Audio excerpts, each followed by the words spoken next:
और ये कि जैसे हमने दीक्षा तो ली है, लेकिन दीक्षा के बाद शिक्षा का कोई मुझे मतलब थोड़ा सा ये है कि दीक्षा के बाद कोई शिक्षा का प्रक्रिया हमारे पास नहीं, इसमें ये या उल्टा क्रम होता है, पहले शिक्षा होती है, बाद में दीक्षा होती है। जी तो ये शिक्षा ही है जो अब आप ले रहे हो, जी ये जो बौद्धिक है, जी ये शिक्षा है। इसको आपको समझना सुनना चाहिए। हमारे चैनल पर जितने भी डिस्कोर्स पड़े हुए जी हैं, 400-500 डिस्कोर्स हमारे इस चैनल पर हैं और कुछ आर्यम फाउंडेशन पर है। जी तो उनको आप ध्यानपूर्वक सुने और उनको समझने की कोशिश करें। और हर डिस्कोर्स के बाद और एक अच्छी तरीका यह है कि आप एक डायरी बनाएं, जैसे आपने अभी बनाई है ना डायरी। जी ऐसी डायरी में आप डिस्कोर्स का शीर्षक लिखें और उस शीर्षक के बाद आप जब उसे 5 मिनट का है, चाहे 15 मिनट का है, चाहे वो आधे घंटे का है, चाहे वो 10 मिनट का है, उसके बाद आप ये लिखें कि जैसे जीवन में अध्यात्म का महत्व, जी या एपिसोड नोट कर लें या डेट नोट कर लें, क्रम वाइज लिखें। उसके बाद लिखें इस शिक्षा से, इस प्रीचिंग से, इस उपदेश से, इस देशना से आप क्या समझ सके, आप क्या समझ पाए। आपने उसको, जैसे आपने कोई भी चीज़ सुनी, जी उसके बाद कुछ तो आपको समझ आएगा बिल्कुल कि इसका क्या मतलब आप समझ पा रहे हैं, क्या चीज़ आप ले पा रहे हैं उसमें से। फिर उस पर मुझसे डिस्कस करें कभी जब नेक्स्ट टाइम मिले, जैसे 2 एपिसोड 4 एपिसोड के बारे में डिस्कस करें कि मैंने वो वाला एपिसोड देखा, उसमें मुझे ये बात समझ में आई। तो आप देखेंगे कि आप 50% गलत समझ रहे होंगे। ये बड़ी अचंभे की चीज़ है, ये बड़ी आश्चर्यजनक बात है। आप वो समझ रहे होंगे जो मैंने कहा ही नहीं है, और जो मैंने कहा है वो आप समझ नहीं पा रहे होंगे। तो ये करेक्शंस होती हैं। उपनिषद जो शब्द आया वो ऐसे ही तो आया है। जो जो ऋषि थे, उपनिषद कहते हैं निकट हो जाना, पास में बैठ जाना। यही उपवास का अर्थ भी यही है, उपवास, निकटवास। तो ऋषियों के, गुरुओं के निकटवास, परमात्मा के निकटवास, परमात्मिक ऊर्जाओं के, परमात्मिक क्रियाओं के नजदीक हो जाना। तो जब आप उन क्रियाओं के नजदीक होंगे तो आप बहुत सारी चीजें फिर समझेंगे। फिर आपके दिमाग में एक नया थॉट पैदा होगा कि अच्छा, इसका ये एंगल भी हो सकता था, इस बात में ये बात थी। ज्यादातर लोग तो कभी कभी ठीक समझ ही नहीं पाते हैं, और कभी भी जितने भी डिस्कोर्सेज हैं, जितनी भी प्रीचिंग्स हैं, इनको कभी फॉरवर्ड करके नहीं देखना चाहिए, कभी भी आपको समझ नहीं आएगा। ये तो जहाँ से ट्रेन चली है और जहाँ जाके खत्म हुई है, पूरी यात्रा ठीक से करें। बल्कि मैं ये कहता हूँ कि उसको 2-3 बार सुनेंगे, खासतौर से जो बौद्धिक हैं, जिनमें बाकी क्रियाएं कम है, बौद्धिक ही है। तो क्योंकि लोग जब सवाल पूछते हैं उससे मुझे पता चलता है कि ये ठीक से समझ ही नहीं पा रहे हैं चीज़ों को। वो उन बातों के बारे में भी सवाल पूछते हैं जिन बातों को उत्तर में ऑलरेडी वीडियो में दे चुके होते हैं, उस अंक में समाहित होता है उसका उत्तर। तो उससे इस बात का पता चलता है कि उन्होंने ध्यानपूर्वक सुना ही नहीं है, उस बात पर ध्यान ही नहीं दिया है। अगर ध्यान दिया होता तो पूछते नहीं। तो बहुत लोग ऐसा करते हैं। तो हमें 1 से 2 बार देखना चाहिए और एक डायरी बनानी चाहिए हमें अलग से, जो स्पिरिचुअल नोट्स हों जिसमें, उसमें आप लिखते जाएं कुछ कुछ चीज़ें, ऐसी प्रोसेस के बारे में लिखना चाहिए। हमारा 43 डेज वाले दिए का एक उपाय है, उसमें सारी चीज़ें लगभग हमने बताई हैं, लेकिन बहुत सारे लोग उसमें मिस्टेक्स करते हैं। ये ऊर्जाएं भी कराती हैं कभी कभी। कभी कभी हमारा डेस्टिनी, अगर हमारा सौभाग्य का क्षण नहीं आया है, अगर हमारा भाग्योदय नहीं होना है, अगर हमारे जीवन में भी अच्छाई का समय नहीं उदित हुआ है, तब भी हमारे जीवन में मन में ऐसे विचार आएंगे जिससे हम दिग्भ्रमित हो जाएंगे और लाभ हमें मिलेगा नहीं।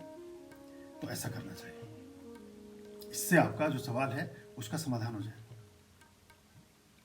क्योंकि मेरे मन में ये विचार थी, मैंने दीक्षा हमने ली तो आपका आशीर्वाद हमें प्राप्त हो गया, बट उसकी जो शिक्षा के अनुरूप चलना, हाँ, ये बहुत महत्वपूर्ण बहुत चीज़ है। महत्वपूर्ण बात है। और अधिकतर लोग क्या करते हैं, उसको छोड़ देते हैं। हाँ, मतलब कि हम सिर्फ एक अपना फायदा देख करके उस तरीके से हम इस्तेमाल करना जो एक जायज बात है। फायदा मतलब हो सकता है कि मैं कह सकता हूँ स्वार्थ कह सकते हैं। हाँ, नहीं, फायदा तो देखो होता ही है। नहीं, फायदा तो आपने होगा, जब दीक्षा ले ली, जी जी फायदा और नुकसान वाली बात तो उस दिन समाप्त हो गई। जी अब तब लाभ के मार्ग पर है, जी बिल्कुल ईश्वर के मार्ग पर है तो लाभ के मार्ग पर है। बिल्कुल जब लोभ छोड़ देते हैं तो जो मार्ग प्रशस्त होता है वो लाभ का मार्ग है। बिल्कुल लेकिन इसमें हम होता कई बार ये है कि गुरु की देशना में से, गुरु की शिक्षा से, गुरु की जो बात है, जो भी उनका एक अपना जीवन का जो संस्कार है या जीवन की जो शिक्षा है, उसमें से अपने मतलब का तो कुछ कुछ चुनते हैं, जी बाकी छोड़ देते हैं। बिल्कुल। ये ऐसा नहीं है, ये कंप्लीट पैकेज है। या तो आप पूरा एक्सेप्ट करेंगे या पूरा रिजेक्ट करेंगे। क्योंकि मैंने ये चीज़ देखी है, मतलब मैंने महसूस की है। हाँ। मतलब मैं से बहुत लोगों ने दीक्षा ली है, लेकिन जब भी मैं उनसे मिला हूँ जी, या कभी बातचीत होती है, तो उनमें जब वो अपने उस पर आते हैं तो उनमें सिर्फ वही स्वार्थ और वही चीज़ें नजर आती हैं जो हाँ। जो हमारे जो आपके संस्कारों में नहीं है। हाँ, इसमें बड़ा समय लगता है, इसमें बड़ा समय लगता है ट्रांसफॉर्म होने में। दीक्षा इसलिए हम पहले क्या करते थे, दीक्षा देने में जल्दी नहीं करते थे, जी बहुत समय बाद दीक्षा देते थे। लेकिन अभी कुछ लोगों को लगता है नहीं, हम निकट हो जाएंगे, कुछ चीज़ों को और आसानी से सीख सकेंगे, तो उन्होंने थोड़ा सा उसमें उदारता बरती। लेकिन जब तक दीक्षा अधूरी है, जब तक आप पूरी तरह दक्ष नहीं होते उस बात में जो बात गुरु ने कही है, या जिस बात को वो कहते हैं, जिस बात जो उनके जीवन का संस्कार और सरोकार है, वो हमें उसमें मिसिंग करता है। अगर वो करने लगे तो फिर दिया से दिया जल गया। फिर आपके समस्याएं, आपकी बाधाएं, आपकी अड़चनें, आपके सारे बहुत सारे जो सवाल हैं वो खुद ही निर्मूल, खुद ही समाप्त हो जाते हैं। क्योंकि ये चीज़ मैंने अपने आप भी महसूस किया है। कई बार मैं भी इस चीज़ को महसूस करता हूँ कि मैं भी कहीं ना कहीं उस चीज़ से बिल्कुल उन संस्कार से अलग हो जाता हूँ। हाँ, लेकिन ये एक ये कह लीजिए कि हाँ, मुझे कुछ ऐसा हो जाता है फील तुरंत कि नहीं, मैंने ये काम गलत जरूर किया है, मुझे ऐसा नहीं करना चाहिए था, ये मेरा व्यवहार गलत है। तो नो डाउट उसी समय तुरंत माफ़ी भी मांग लेता हूँ उस बंदे से जिसके साथ मैंने कुछ किया भी होता है। ये होश पूर्वक रहने से, होश साधने से संभव हो जाता है। और इसमें आप अटेंशन विदाउट टेंशन, एक समय में एक ही विचार रखें। समस्या ये है कि हम हर समय किसी और उधड़बुन में लगे रहते हैं या चीज़ों को बहुत ज़्यादा संचालित करने की कोशिश करते हैं। हम मैनिपुलेशन में ज़्यादा बिलीव करते हैं, लाइजनिंग में ज़्यादा बिलीव करते हैं, और मैनिपुलेटेड माइंड जो है वो दुख पाता है। आप सरल सहज रहे ना, जैसे भी हैं, जो भी हैं, परमात्मा ने आपको ऐसे बनाया है ना। लोगों को रिग्रेट है अपने आप से। मैं देखता हूँ लोग फोटोग्राफ भी खींचते हैं तो फिल्टर्स का यूज कर रहे हैं। क्या आप क्या दिखाना चाहते हैं किसी को? जो आपके निकटतम लोग हैं वो तो आपको जान ही नहीं है कि आप कैसे लग रहे हैं।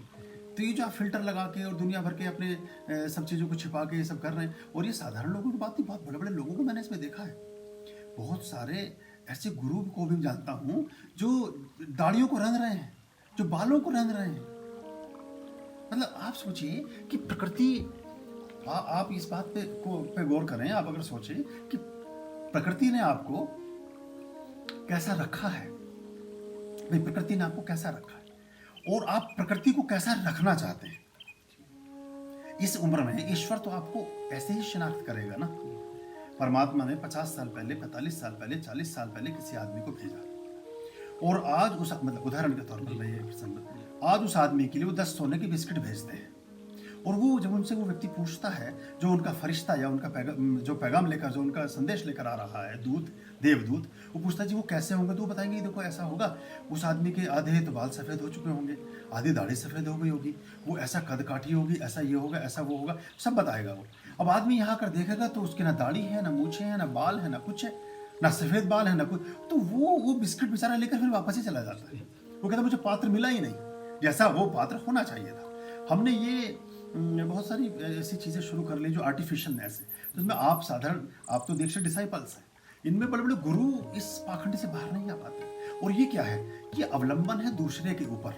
जब तक आप पराश्रित हैं, एक तो होता है प्रबंधक, जिसे मैनेजर बोलते हैं, एक होता है परबंधक जो दूसरे के बंधन में है। जब तक आप दूसरे के बंधन में हैं तब तक आप प्रबंधक हैं, और जब सारी व्यवस्थाएं आपके अधीन हैं तब आप प्रबंधक हैं, तब आप अपनी चीज़ों को सुव्यवस्थित कर सकते हैं। तो ये इसलिए होता है कि कहीं ना कहीं हमारे अंदर हीन भावना चलती रहती है दूसरों को प्रभावित करने की, लेकिन हम मनुष्यों को, साधारण इंसानों को प्रभावित करने के चक्कर में उस परम ऊर्जा को भूल जाते हैं जिसको हमें प्रभावित करना चाहिए था।